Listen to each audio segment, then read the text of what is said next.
Hola amigos, buenos días. Estoy con otro video más. Ahorita estoy quitando la pieza dañada de un Honda Accord 2025. Así está de golpeado, así como está. Vamos a reemplazar el core panel.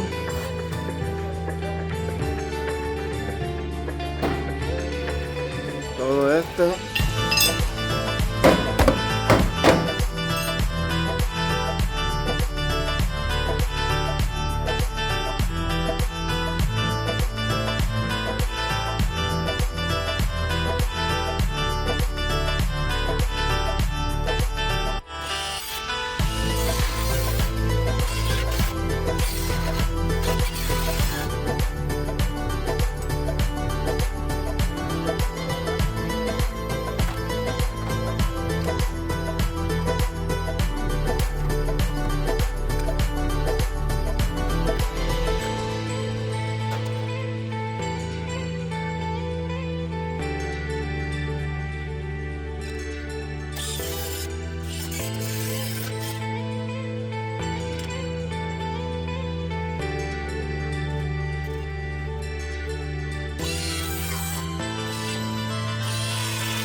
Ahí está, amigo. También esta pieza se va a reemplazar. Esta es la de en medio. Esta va todo hasta allá abajo.